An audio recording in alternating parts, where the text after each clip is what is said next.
Você já parou para pensar quantas vezes que a gente se preocupa com o pão que está faltando na mesa, só que a gente se esquece que o verdadeiro pão da vida, ele está conosco. E hoje nós vamos mergulhar em Marcos capítulo 8. Que capítulo maravilhoso, gente. Esse capítulo Jesus revela o coração dele, um coração de compaixão, ele revela a suficiência dele e o chamado radical no discipulado, a gente vai ver no final desse vídeo. Então, antes de começar essa análise maravilhosa, já se inscreve aqui no nosso canal, ativa o sininho, manda para os amigos da igreja, os amigos fora da igreja, porque toda semana eu vou trazer mensagens aqui profundas e práticas para a sua vida. E claro, quero te convidar para o movimento 5am, onde a gente estuda todos os dias um capítulo. Estamos estudando Marcos 8 agora. É um grupo de pessoas, se você não sabe ainda o que é o 5, grupo de pessoas que começam o dia buscando a Deus logo cedo, orando, buscando na palavra, no coração. E o link está aqui na descrição para você poder participar. Então, simbora então, vamos juntos para Marcos capítulo 8. Nós vamos analisar 3 partes desse maravilhoso e lindo capítulo. A gente vai começar com a segunda multiplicação dos pães. Segunda multiplicação que Jesus fez, que está aqui em Marcos 8, de 1 a 9. Primeiro, ele mostrou compaixão. Na segunda multiplicação, diferente da primeira, ele destaca assim, ó, eu tenho compaixão dessa multidão. Então, o milagre, ele vai nascer aqui do coração de amor de Cristo. E não por causa que as pessoas estavam pressionando, por causa de fome. Não, Deus não se move por fome, mas por amor. Segundo, a gente vê aqui a autossuficiência de Cristo, a suficiência de Cristo, né? Porque o pouco nas mãos de Jesus se torna muito. Ele mostra que ele é suficiente para suprir as nossas necessidades físicas, o pessoal estava com fome, e também espirituais. E terceiro, a inclusão dos gentios.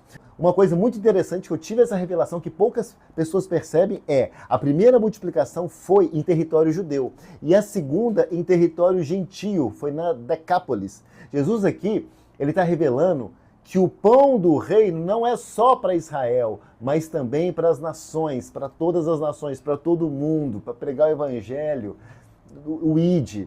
Então aqui eu quero abrir um parêntese, por quê? Porque no vídeo passado eu falei de Marcos 7, 26 a 28, onde Jesus, ele disse que ele veio primeiro para os judeus e depois para as nações, e não só para os judeus. Os judeus, eles não eram melhores, eles apenas estavam, vamos fazer uma metáfora, no primeiro lugar da fila. A primeira multiplicação, ela foi para os judeus e a segunda para os gentios. Então, só para deixar claro essa parte aqui, o plano de Deus, ele nunca foi dar migalha às nações, porque a gente vê esse trecho aqui das migalhas em Marcos 7. A segunda multiplicação, ela revela o quê? Muito pelo contrário, ela revela uma fartura também para nós, gentios. Jesus veio para Israel primeiro, mas ele veio também para o mundo. E Paulo foi o apóstolo escolhido para levar as boas notícias às nações, aos gentios, mas a obra começa em Cristo e aqui a gente vê isso maravilhosamente em Marcos 8. Então, resumindo, Marcos 7, 27, está marcado aqui, é a ordem da missão. Primeiro, os judeus. Marcos 7, 28, a gente vê a fé daquela grega, Ciro Fenício, que antecipa o tempo de Jesus para as nações, e Marcos 8, 8 aqui, a gente vê o cumprimento da promessa em Cristo, onde não há migalhas, e sim fartura para todos nós. Isso é uma maravilhosa notícia. Então, voltando então ao milagre dessa segunda multiplicação, a gente vê o número 7. O que é 7? Ele tinha 7 pães, 7 cestos sobram depois. Na Bíblia, o 7 simboliza o quê? Plenitude, simboliza também perfeição. Então, isso ensina que a provisão de Cristo, ela é completa e ela é suficiente. Outro aspecto também que chama atenção aqui é a satisfação verdadeira. O título diz assim, que no final, ó, todos comeram e todos se fartaram. Ou seja, não é apenas sobrevivência. Cristo é abundância, a provisão de Cristo é abundante. Em Cristo não há migalhas, há plenitude de vida, porque ele veio para dar vida, zoe e vida em abundância. E o segundo trecho que nós vamos analisar é aqui quando Jesus se refere ao fermento dos fariseus e de Herodes. Esse trecho está aqui em Marcos 8, 14 a 21. Então, de 14 a 17, vou ler para vocês aqui, está assim, ó. Os discípulos haviam se esquecido de levar o pão, a não ser um pão que tinham consigo no barco. Advertiu-os Jesus, estejam atentos e tenham cuidado com o fermento dos fariseus e com os fermentos de Herodes. E eles discutiam entre si dizendo, deve ser porque a gente não tem pão. E percebendo essa discussão deles, né, Jesus perguntou assim, oh meu Deus, por que vocês estão discutindo sobre não terem pão? Vocês ainda não compreendem? Vocês ainda não percebem? O coração de vocês ainda está endurecido depois de tudo que eu fiz? Então eu coloquei aqui umas observações minhas, mas era o que o Jesus estava sentindo ali, pensando ali. E aí foi muito importante essa repreensão de Jesus, porque isso mostra até lá em Mateus, se não me engano, Mateus 17, que depois dessa repreensão, dessa dura de Jesus, eles entendem. O que é Jesus falando aqui do fermento dos fariseus e de Herodes, né? Eles entenderam errado. E ele pergunta, mas como vocês ainda não entenderam? O que Jesus quis dizer? Primeiro, a falta de percepção espiritual. Eles estavam focados aonde? No pão físico. Mas Jesus falava que de realidades espirituais, eles tinham acabado de ver milagres extraordinários. E antes a gente vê até Jesus andando sobre as águas. Só que eles ainda não compreenderam que Jesus, ele é o que faz milagre, ele é o pão da vida. Segundo aqui também aspecto, é o perigo da cegueira espiritual. Assim como os fariseus, né, estavam cegos, são cegos, né, pela tradição, pelas regras, pelas leis, os discípulos também eles estavam cegos, porque estavam preocupando só com o material. Então Jesus mostra que a incredulidade, ela pode estar até no coração das pessoas que andam com ele, ou seja, com o povo da igreja. E o terceiro aqui que ele fala é o convite para a maturidade. Essa pergunta de Jesus aqui, ela é um chamado para a gente sair da superficialidade. Eles precisavam enxergar além da comida, né? O verdadeiro sinal era que Jesus, como eu falei, que ele é suficiente. Então, qual que é o mistério que tem aqui? O que a gente tem aqui?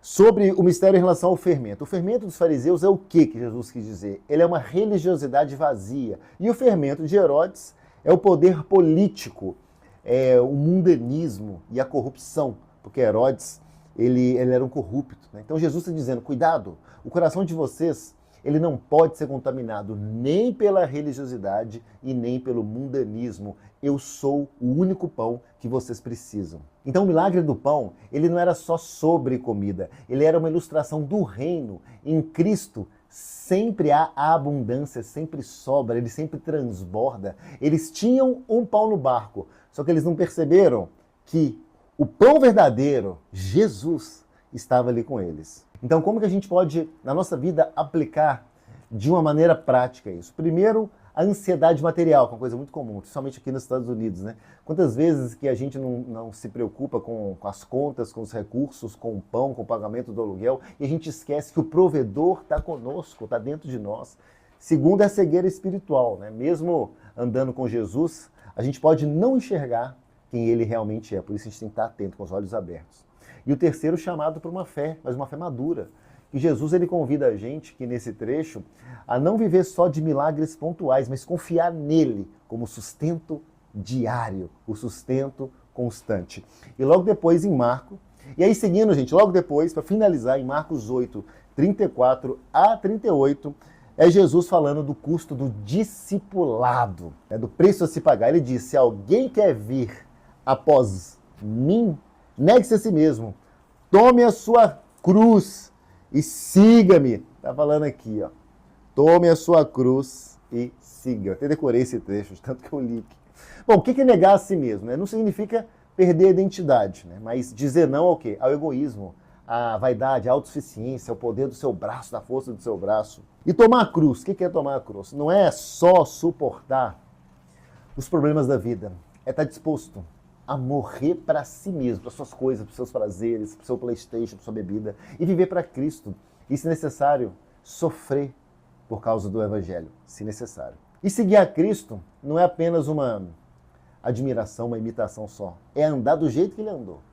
O máximo possível como ele andou. E aí no verso 35, ele diz assim, quem quiser salvar a sua vida perderá, mas quem perder a sua vida por minha causa e pelo Evangelho, esse sim salvará. Em algumas traduções fala só a salvará. Então aqui está a grande inversão do reino, né? Aquilo que parece perda, né? Renunciar, nossa, abrir mão, pagar o preço, ou se entregar, deixar de fazer isso, aquilo. Gente, na verdade, não é nada de perda. É o caminho da vida verdadeira. Essa é a vida abundante. E no verso 36, Jesus pergunta assim, Pois o que adianta o homem ganhar o mundo inteiro e perder a sua alma? Ou seja, é como se ele dissesse aqui, meu irmão, minha irmã, sucesso, fama, dinheiro, status. Tudo isso não compra a eternidade, a alma humana. Ela vale muito mais do que tudo isso. Ela vale muito mais do que o universo. Deus voltou só por uma alma. Deixou as 99 e o pastor voltou por uma só. E no verso 37, fala assim, o que daria o homem em troca da sua alma? Então a resposta é, o que o homem pode dar? O que ele consegue dar? Nada. É impossível a gente resgatar. Só Cristo pode resgatar, só Cristo é o Redentor. Ou seja, só Cristo ele pode redimir uma alma. Só ele, mas ninguém nesse planeta. E no verso 38, ele conclui assim, se alguém se envergonhar de mim, das minhas palavras, nessa geração adúltera e pecadora, o Filho do Homem se envergonhará dele quando vier da glória de seu Pai com os santos anjos. Então prepara-se, porque você que está assistindo esse vídeo, ele está voltando. Ele está ali nas nuvens. Está vendo aquelas nuvens ali? Ele já está ali posicionado. Então nem pense, tá, em se envergonhar deles e da palavra dele. Porque aqui Jesus nos chama para coragem.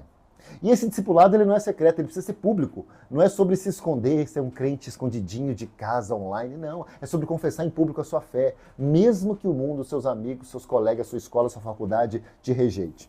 Então vamos lá, para finalizar, gente. O que é? Morrer é viver, porque é a cruz que leva à ressurreição. Perder é ganhar, porque renunciar ao ego, renunciar às suas vontades, abre espaço para a verdadeira vida, para a vida em abundância. A vergonha hoje, uma possível vergonha hoje, é uma glória de amanhã que você vai ter. E quem confessa Cristo agora será honrado por ele no futuro. Por isso que a gente batiza nas águas em público, porque isso é glória. Ou seja, seguir Jesus não é caminho de conforto, mas é um caminho de entrega radical. Só que não tem nenhum caminho mais glorioso que esse. Nenhum. Me aponte um que eu mudo de nome. Então, se essa palavra falou com você, se inscreve agora no canal, compartilha essa palavra com alguém. Essa palavra, gente, me dá muito entusiasmo. É demais, é um negócio aqui.